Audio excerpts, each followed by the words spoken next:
Bueno, bien señores, continuamos. Suplicaría, como siempre, la confirmación de mi audio, por favor. Buenas noches, licenciado. Todo bien, licenciado. Buenas noches, Alexis, ¿se escucha? Muchas gracias. Bueno, como ustedes iniciamos viendo precisamente la semana pasada, las modalidades del cheque. Dentro de las modalidades se analizó lo referente al cheque cruzado, que es el que regula el artículo 517 del Código de Comercio, en el cual pues mencionábamos que ese cruce de dos líneas paralelas trazadas en el anverso, en el margen superior, sobre todo izquierdo del cheque, únicamente puede ser cobrado por un banco. Esa parte de subrayada al final es interpretativa por parte de el derecho mercantil como precisamente la necesidad de que solo sea presentado para su cobro y para su pago, pues obviamente, a través de una institución bancaria. Ese cheque cruzado de forma general, recuerden que si bien es cierto, pues puede estar a nombre de una persona o a nombre de una institución, pues sencillamente con las dos líneas se puede y debe de depositarse en cualquier institución bancaria. No hay limitación alguna. Hay un cruzamiento especial que se había mencionado que es exactamente lo de un cheque cruzado y con la variable que a ese tipo de cheque cruzado se le agrega entre las dos líneas el nombre de la institución bancaria donde va a ser depositado. De ahí que solo esa institución bancaria pueda venir y prácticamente pues cobrar el cheque respectivo. De igual forma, se mencionó que si el cheque pues en algún momento se pretendía borrar, si en algún momento después de cruzarse quisiera venir y desaparecerse o generar otro tipo de anotación, automáticamente pues los cambios que vayan contra lo dispuesto a eso se tienen por no puestos. Es decir, prevalece el cruce como tal. Y por otro lado, también se estuvo analizando acerca del cheque abono en cuenta, que fue uno de los cheques últimos. Recuerden de que esos cheques de abono en cuenta, si bien es cierto, son tácitamente los cheques normales. La diferencia es de que ese cheque para abono en cuenta lo que genera es la prohibición de que ese cheque sea pagado en efectivo, ¿ya? Sino que específicamente se le hace alusión a lo que es ese acto por el cual ese cheque pues tiene que llevar la expresión de o para abono en cuenta. El cheque como tal lleva inmerso en el reverso lo que se refiere a un número de cuenta bancaria al nombre de un sujeto que es el que se pagaría la orden de, y automáticamente el número de cuenta en donde este tendría que ser depositado. Tanto en los cruzados como en cualquier situación que vaya en contra de lo que regula la ley en cuanto a cada uno, es un pago irregular por parte de la institución bancaria, ¿ya? Y si nos estamos refiriendo a una institución bancaria, recuérdense que nos estamos refiriendo al librado. El librado básicamente pasaría a ser el banco como tal. Bueno, tenemos una tercera forma de poder emitir cheques que tienen que ver con el cheque certificado.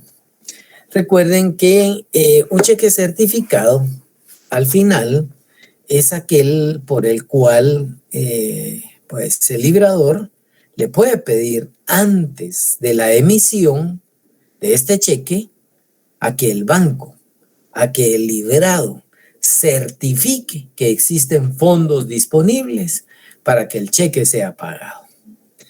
Si ustedes revisan el 524 del Código de Comercio, se van a percatar que el librador puede pedir antes de la emisión de un cheque que el librado certifique que existen fondos disponibles para que el cheque sea pagado. Aquí hay que entrar a considerar lo siguiente. Ese cheque certificado que tiene una razón puesta por el banco en la que consta que esa suma certificada, es decir, esa cantidad de dinero, existe en la cuenta bancaria y que con la cual se va a cubrir el monto del cheque. Pero ojo, el plazo, ¿ya? Mientras la cuenta tenga dichos fondos, no puede muchas veces venir y generar otro tipo de consentimiento más que los fondos están previstos. Los fondos fueron reservados para el pago de ese cheque. Y desde ahí, pues el plazo de presentación sí puede exceder de los 15 días para su pago. ¿Ya? Aquí hay que tomar en consideración que la certificación entonces como tal, ¿ya? Si bien es cierto, ojo, la certificación no puede ser parcial ni extenderse un cheque al portador, ¿ya? Además, hay que entrar a considerar que el cheque certificado no es negociable. Vean, pues, 3 características fundamentales. Primero, ¿ya? La certificación, es decir, ese cheque certificado, ese tipo de anotación, en el, aquí ya viene, reverso del cheque, ¿ya? No en el anverso, en el reverso, ese tipo de certificación permite que el cheque, para empezar, no se emita al portador, ¿ya? Al mismo tiempo, no es negociable. Luego, el librador, es decir, el dueño de la cuenta, podrá revocar el cheque certificado, pero sí, o sea, perdón, no podrá instituir el 529. Ojo, el librador, el dueño de la cuenta, no puede revocar el cheque certificado, pero puede dejarlo sin efecto, devolviéndolo al librado. ¿Cómo? Bueno, se tiene el cheque, se generó la certificación, ¿ya? No puede emitirse al portador, no puede en algún momento, pues, girarlo libre de negociación, no, tiene que llevar por obligación no negociable. Si en un momento determinado quisiera anular ese cheque, no puede sencillamente anularlo y revocarlo. No, por obligación tiene que llevárselo a la institución bancaria para efectos de la anulación y la acreditación de los fondos respectivamente. Aquí se tiene que tomar en consideración, ¿ya? Para empezar, el que no se pueda en algún momento, pues, extender al portador. ¿Qué pasa al final? Si no se puede extender al portador por obligación, ese cheque tiene que ser a la orden. No puede ser transferido mediante endoso, ¿ya? Y la única persona que puede cobrar este cheque es el beneficiario original, ¿ya? El tema de la revocación nos lleva a que si en algún momento uno quisiera dejar ese cheque sin efecto, volviendo al estado original, esa revocación, ¿ya? Solo puede efectuarla devolviéndola a la institución bancaria. Recuerden que la revocación de la orden contenida en el cheque solo tiene efecto después de transcurrido el plazo legal para su presentación. La revocación no necesita expresar causa. Y antes del vencimiento del plazo legal para la presentación del cheque, el librador o el tenedor pueden revocar la orden de pago, alegando obviamente que existió, si ustedes quieren, ¿verdad?, una negociación que ya no se materializa como tal. Y lo devuelven a la institución bancaria y desde ahí automáticamente pues surge la anulación del respectivo cheque como tal. Bueno, al respecto del cheque certificado, vean el 524, por supuesto, al 529 como tal. Ahí van a encontrar lo que la certificación, las prohibiciones, lo no negociable, la responsabilidad, la forma de certificación y la revocación como tal.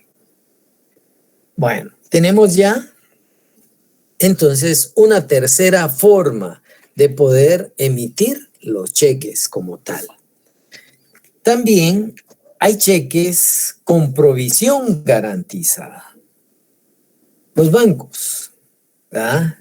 Y si nos referimos a los bancos, ¿verdad?, recuerden pues, el librado podrá entregar a sus cuentavientes formularios de cheques con provisión garantizada, en los cuales va a constar la fecha de entrega y la fecha de vencimiento de la garantía. Y la cuantía máxima por la cual cada cheque puede ser librado. Los cheques con provisión garantizada tampoco pueden ser al portador. Estos deben de estar emitidos a la orden. Así lo regula el 530. ¿Ya? La entrega de los formularios de los cheques con provisión garantizada van a obligar a que el librado, óigase bien, a que el banco, ¿verdad?, pague la cantidad ordenada en el cheque. Y aquí hay que tomar también en cuenta algo, ¿no?, que si esos bancos en algún momento pues tienen la obligación de pagar lo que el cheque expresa, ¿ah?, el 531 del Código de Comercio, ya claramente nos traslada algunos efectos. Y esos efectos es que la entrega de los formularios de cheques con provisión garantizada obligan al banco a pagar la cantidad ordenada en el cheque, si estuvieran dentro del límite garantizado. Y el límite garantizado es obviamente pues cuando deciden emitir cheques pues en algún momento con esa provisión y ese monto, ahí está el límite garantizado. Hay que entrar a considerar dos aspectos antes de poder ver la extinción de la garantía. Dentro de esos cheques con provisión garantizada, que son aquellos que al final el banco le entrega al cuentaviente, ¿verdad?, esos formularios con la provisión ya garantizada, ¿verdad?, tienen que incluir la fecha de entrega y la fecha de vencimiento de la garantía. También la cuantía máxima por la cual los cheques pueden ser librados. Recuerden que un cheque, entonces, con provisión garantizada, es aquel cheque que normalmente utilizan las compañías, las empresas o entidades mercantiles que pagan en algún momento a sus empleados mediante un proceso de planilla. ¿Ya? Tomemos en consideración que en este caso la doctrina a este tipo de cheques les conoce con el nombre de vademecum. Así va, vademecum. ¿Qué implica? Es un cheque limitado. ¿Ya? El vademecum es un cheque limitado y se va a diferenciar del cheque certificado, ¿ya?, en que el plazo garantizado en el que la cuenta tenga los fondos para hacer efectivo el cheque no excede de los 15 días, ¿ya?, que son los plazos ordinarios. Hay que tomar en consideración, ¿ya?, que el fundamento de lo que se refiere a este tipo de cheque lo encuentran ahí en el 532, segundo numeral. ¿Qué establece el 532? La garantía de la provisión se extinguirá, numeral segundo, si el título no se presenta al cobro dentro del plazo de presentación. Y ese plazo de presentación son los 15 días de plazo ordinario. Entonces, hay cheques con provisión garantizada con características en donde el librador recibe del librado los cheques con provisión garantizada y al mismo tiempo esos cheques consta, mejor dicho, la fecha de entrega y de vencimiento de la garantía. Y ese vencimiento, pues, tiene que ser dentro de los 15 días del plazo ordinario de presentación para su pago de un cheque como tal. Bueno, me voy a detener porque yo puedo seguir con el cheque de caja. Ya tenemos, entonces, por un lado, cheque cruzado, cruzado especial, cheque para abono en cuenta, el cheque certificado, el cheque con provisión garantizada como tal. ¿Alguna duda hasta ahí? Ninguna, licenciado. Bueno, De mi parte no, licenciado. Bueno, es triste ver, ¿verdad? Como de 80 estudiantes, 40. ¿verdad? Bueno, ni modo, pues. Bien, otra modalidad de cheque es el cheque de caja o de gerencia. Ojo, cheque de caja o de gerencia. ¿Qué pasa con el cheque de caja? Hay que tomar en consideración que, si bien es cierto, el artículo 533 del Código de Comercio hace alusión que los bancos podrán expedir cheques de caja o de gerencia a cargo de sus propias dependencias. Aquí tomemos en consideración que el librador y el librado son la misma persona. Es decir, el que emite el cheque, ojo, y el obligado a pagar pasa a ser la misma persona. ¿Por qué? Alguien necesita un cheque de caja. Llega a comprar el cheque de caja. Claro que lo paga y lo pide a nombre de determinada persona. Pero ojo, ¿quién está emitiendo el cheque? Pues obviamente es la institución bancaria.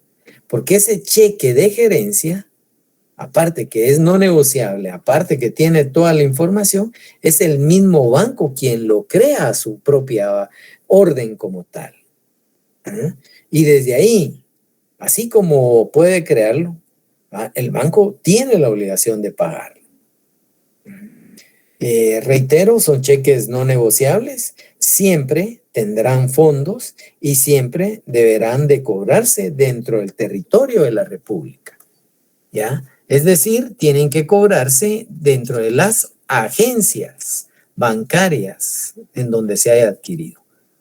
Bueno, los cheques entonces están regulados acá en el 533 y 534. Apenas dos artículos que regulan ese cheque de caja o de gerencia.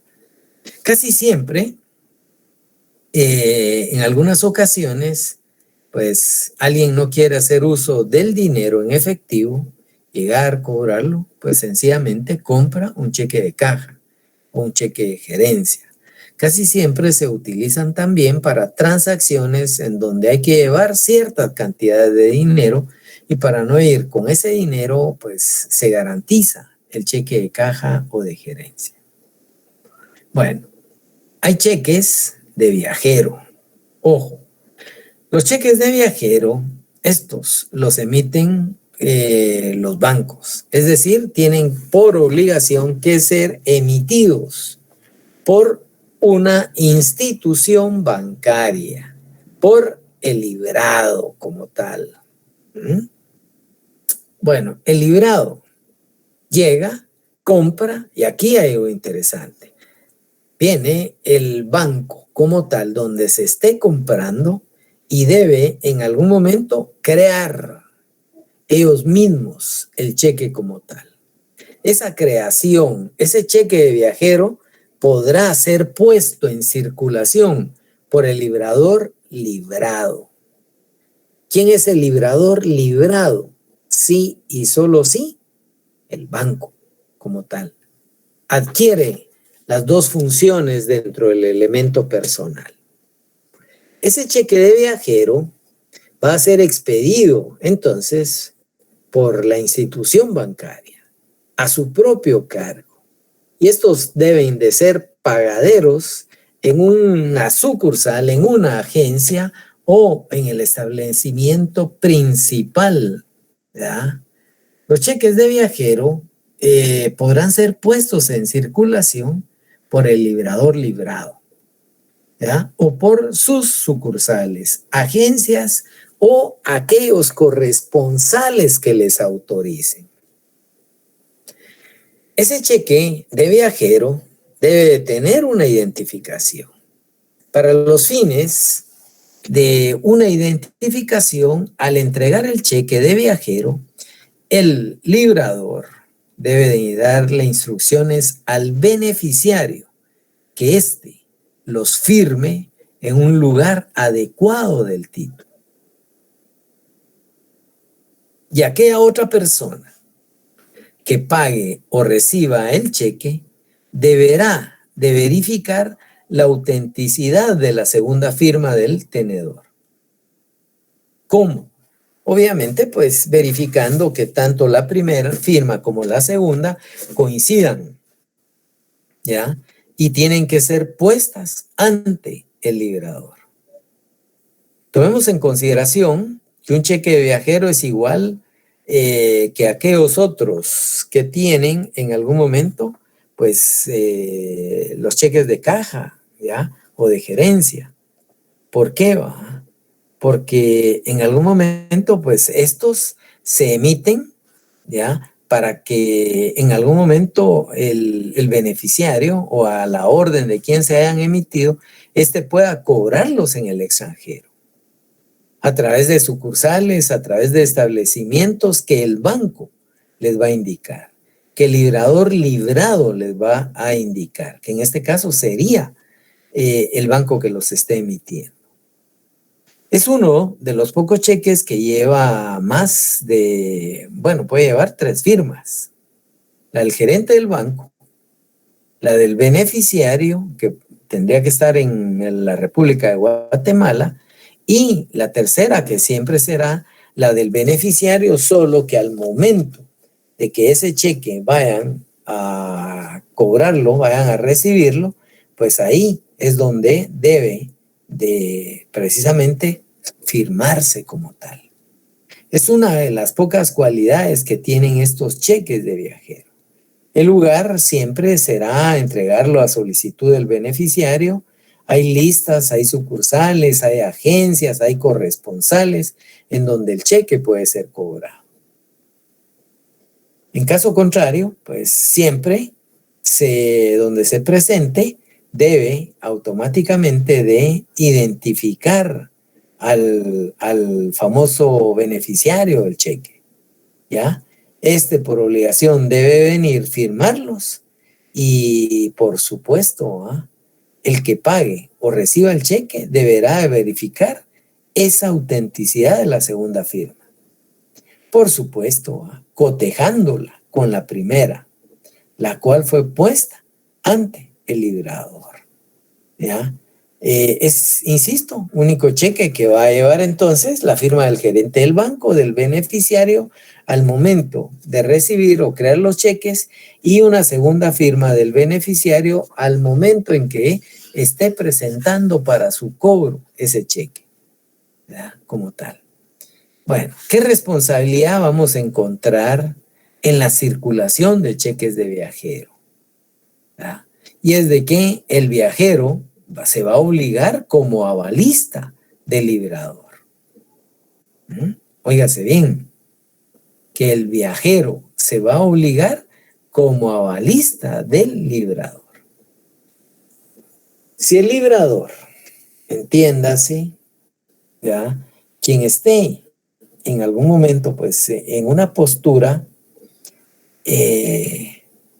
recibe ese tipo de cheques como tal, desde el momento en que lo está avalando, desde el momento en que lo ha cobrado, recibe, ¿verdad?, el aval del librador, ¿verdad? Recuerden que el librador es la persona que crea o da la orden de pagar el título. En pocas palabras, el cuentaviente como tal.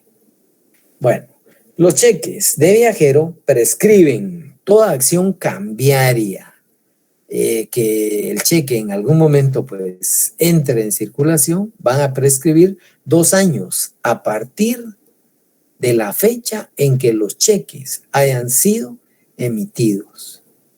Esas son las acciones cambiarias, ¿ya? Si se percatan, no hay una prescripción especial que sería los 6 meses, no, 2 años. ¿Para qué?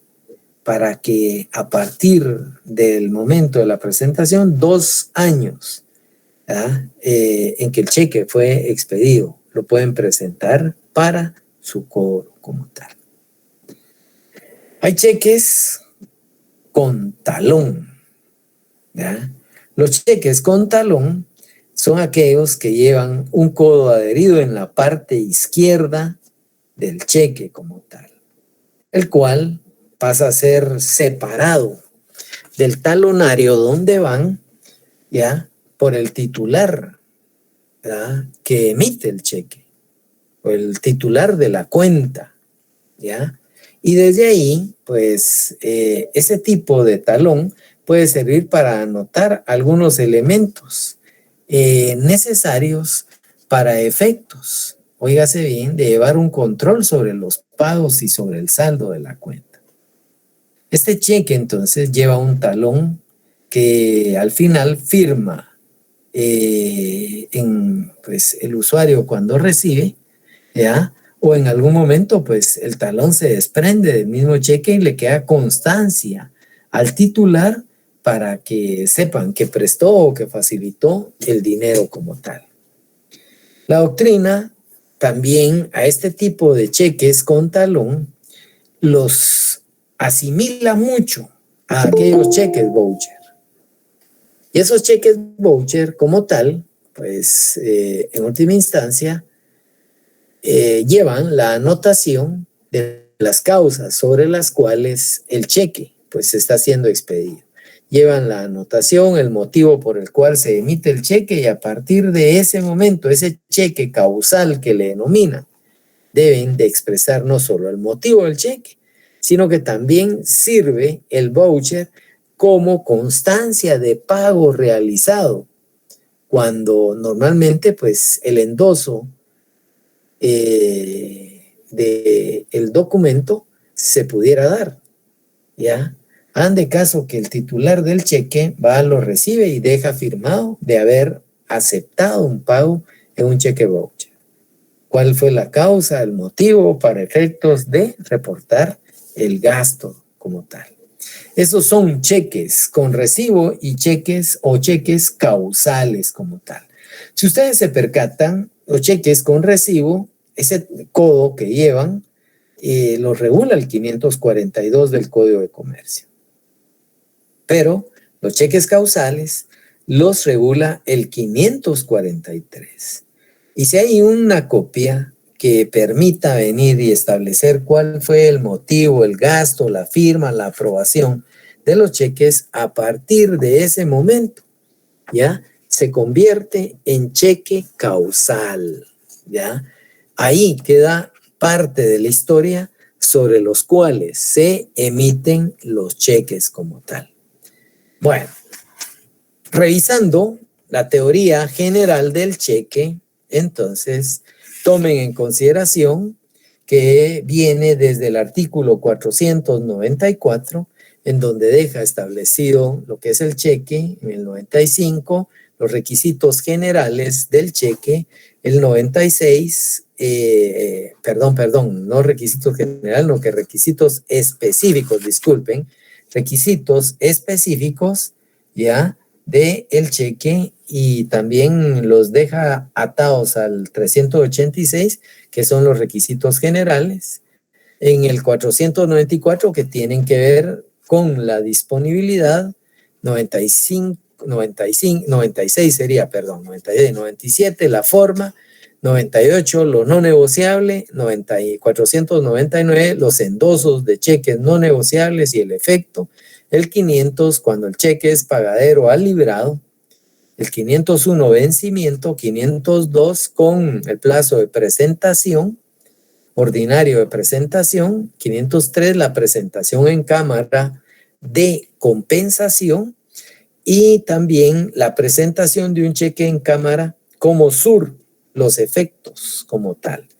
La obligación del pago que se tiene sobre ese cheque en el artículo 504, el 505, la negativa del librado, 506, el pago parcial, el 507, la revocación, 508, el pago extemporáneo, 509, la muerte o incapacidad del librador, el 510, el pago parcial, 511, el protesto, el 511 bis, la validez de las copias de los cheques, 512, caducidad de acción cambiaria, 513, prescripción, 514, responsabilidad, 515, el pago de cheques alterados, 516, el formulario cuando un cheque es extraviado como tal.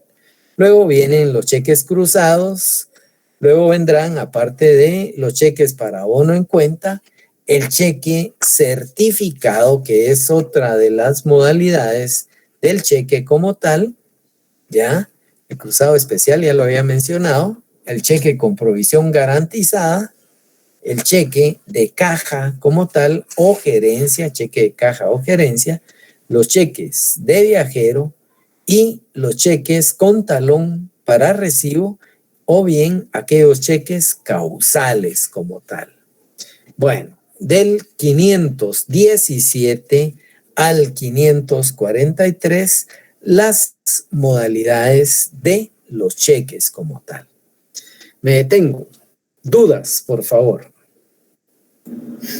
Licenciado, buenas noches. Sí, yo tengo duda. Si quiere hablar el compañero, pues ¿no? No tenga pena, licenciado Hugo Alfredo. Ok. Sí, tengo duda, licenciado, con respecto al cheque certificado y al cheque de caja. A mí se me confunde un poco esos dos cheques, son los únicos que se me confunden. Fuera tan amable de explicármelo, perdone. Bueno, recuerden que el cheque certificado, ¿quién es el librador? Obviamente el cuentaviente, ¿va? El dueño de la cuenta. Puede pedir antes de la emisión de un cheque que el banco certifique que tienen fondos disponibles, ¿ya?, para que este cheque sea pagado. 1. 2.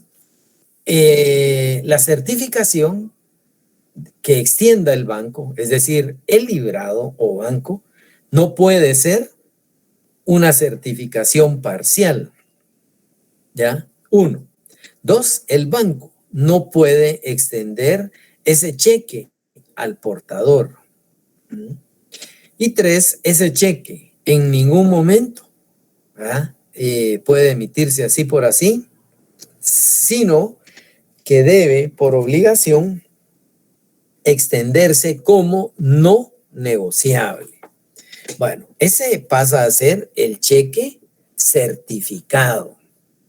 Ahora bien, el cheque, me decía usted la otra modalidad, discúlpeme, es el cheque de caja o de gerencia, ¿ah? Sí, licenciado, ese es el otro. Bueno, ese cheque, para empezar, lo puede expedir el banco, pero el banco lo va a faccionar o lo va a redactar. Ahí sí que para que el banco sea cobrado, para que ese cheque, perdón, sea cobrado en el mismo banco o en agencias bancarias del mismo banco. Por un lado. Por otro, debe de ser un cheque a la orden. también tiene que ser un cheque no negociable como tal. Este cheque, la diferencia que tiene exclusivamente con el cheque certificado es de que el cheque certificado lo expide el cuentaviente, mientras que el cheque de gerencia o de caja lo expide el banco. Por ejemplo, usted, licenciado Hugo Alfredo, necesita pagar 50,000 quetzales y tiene dos formas. Yo les pido que la licenciada Mónica apague su micrófono. Gracias, licenciada Mónica. Perdón, licenciado, no me di cuenta. No tenga pena. Insisto, licenciado Hugo Alfredo, usted necesita pagar. Si usted toma un cheque, para empezar, certificado, para empezar, ¿qué va a suceder?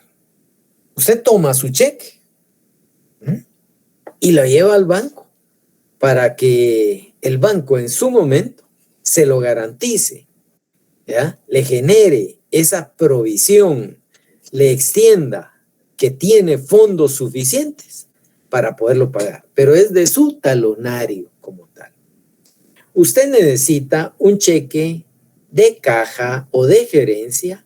Usted puede llegar con efectivo, puede llegar con un cheque de su cuenta, pero compra un cheque como tal, ¿ya? El cheque no va a ser de su talonario, va a ser de un correlativo que la agencia o el banco tengan y que ellos lo van a certificar. Le van obviamente a debitar el monto más la comisión, pero ojo, de una vez queda, aquí ya viene, de una vez queda descontado de su cuenta. Y el cheque, el formulario, no es el de su talonario.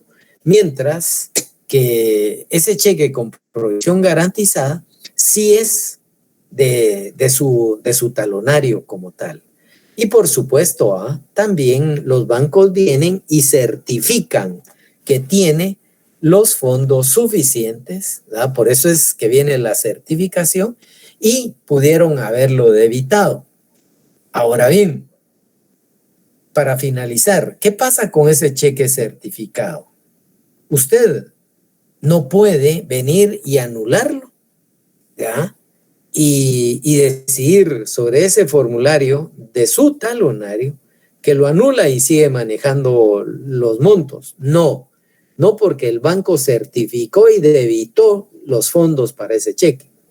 Entonces, solo puede anularlo llevándoselo al banco para que éste genere el reverso de la transacción que hizo al momento de provisionar los fondos a ese cheque.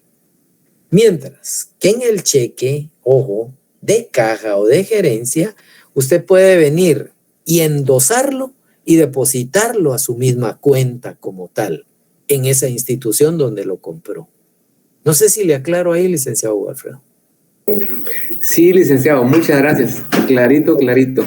Solo una pregunta. ¿La comisión genera comisión el cheque certificado o solo el cheque de caja, licenciado? Era la única duda, no más. Los dos generan una comisión, pero obviamente la comisión del cheque de caja o gerencia es mucho mayor que el cobro que le puedan hacer por garantizarle el pago de otro cheque. El pago de otro cheque le cobran por emitir una nota de débito, ¿ya? Y le certifican el cheque. Mientras que en el cheque de caja o gerencia le expiden el cheque como tal. Por eso es de que, dependiendo de la institución bancaria, así cobran la comisión para el cheque de caja o gerencia. ¿Oye? Muchas gracias, licenciado. Ahí estamos. Bueno, gracias. Bueno, bien, pregunto si alguien más con las modalidades del cheque. Buenas noches, licenciado. Sí, viera que a mí no me quedó muy claro lo que es el cheque con provisión garantizada. Se me confunde mucho. ¿Será que usted me podría dar un ejemplo de esos cheques? Vaya, de acuerdo, licenciada Cecilia. Vea pues. Hay caso que usted en algún momento necesita, ¿qué sería? Pues pagar determinada cantidad de dinero. Pero usted no quiere pagar la comisión o la compra del cheque, porque aquí hay algo interesante. El cheque de gerencia, ¿ya? Usted, o de caja, por ejemplo, usted a la hora de comprarlo, como es una tercera persona a quien se lo va a entregar, esa tercera persona tiene dos opciones.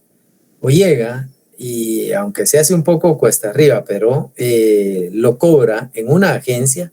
Últimamente se han puesto los moños, que solo tiene que ser depositado, pero eso no tiene por qué ser así, en el cheque de gerencia o de caja, ¿ya? Entonces, aquí hay algo interesante, ¿ya? Pues ese cheque usted lo deposita o lo puede cobrar en efectivo. Ese cheque, ¿ya? Pues de caja o de gerencia. El cheque certificado, óigase bien, usted no lo compra. Usted viene, toma un cheque de su talonario, de su chequera, y sencillamente lo lleva para que se lo certifiquen y provisionen, ¿verdad?, la cantidad. Le certifican el cheque, tiene la garantía como tal, y aquí hay algo importante, ¿va? Ese cheque, ¿verdad?, no puede exceder de los 15 días, que es el plazo ordinario, para que lo puedan cobrar. ¿Por qué? Porque tiene garantía. Después de eso pierde el derecho como tal. Mientras que el cheque de caja o gerencia, no. Se pueden transcurrir más tiempo, no hay problema. Entonces, si usted va a pagar, ejemplo, impuestos, ¿ya? Hoy en día, por supuesto, ya se facilita con eso de las operaciones electrónicas. Pero antes lo que le decía a la gente de VIX a uno, tráigame un cheque de caja o gerencia o un cheque con provisión garantizada. Usted emitía a nombre del Instituto Guatemalteco de Seguridad Social, pago de planillas. Ellos saben que usted está cumpliendo con el pago de la planilla, pero que ese cheque está garantizado que va a ser cobrado, ¿ya? Lo mismo sucede con el cheque de caja o gerencia. La diferencia básica es, insisto, que el cheque de provisión garantizada, usted lo desprendió de su talonario, solo llegó al banco, se lo certificaron y se lo fue a entregar al cajero de VIX. Mientras que en este otro, usted corta un cheque, llega a la institución bancaria, paga la comisión y compra un cheque, deja su cheque y se lleva un cheque de la institución bancaria. Esa pasa a ser la diferencia de cómo se materializa uno y otro. Un ejemplo claro que me pedía es sencillamente lo que solicitaban para poder, en este caso, realizar una transacción de pago de impuestos. Hay el caso que usted quiere comprar, ejemplo, un vehículo y alguien le dice, mire, tráigame un cheque con provisión garantizada. Entonces, usted sabe que el cheque de gerencia, pues es más tardado, tiene que irlo a comprar, etcétera, etcétera. Y el otro, todo lo contrario, ¿ya? Usted solo lo desprendió, lo llenó, como que lo fuera a cobrar, lo presenta en ventanilla, necesito que me certifiquen. Le emiten su nota de débito, en este caso, para evitarle la plata, y le cobrarán sus 10, 15 pesos. Mientras que el cheque de caja o gerencia, depende de los montos, y le podrían cobrar entre 50 y 100 quetzales por el cheque. No sé si le aclaro ahí, licenciada Cecilia. Sí, licenciado, muchas gracias, muy amable. Bueno, bien. Preguntaría si alguien tiene alguna inquietud, por favor. No, bueno, tenemos... De mi parte está claro, gracias. Bueno, tenemos entonces con esto finalizado lo del tema de los cheques, adentro no solo la teoría general, sino que las formas de poder emitir los cheques, y tendríamos como siguiente título de crédito lo que se conoce como debentures como tal. Bueno, hay que tomar en consideración que los debentures, para iniciar, pues lo que al final se reconoce con ese tipo de título de crédito es, ejemplo, ¿ya? Una deuda consolidada, ¿ya?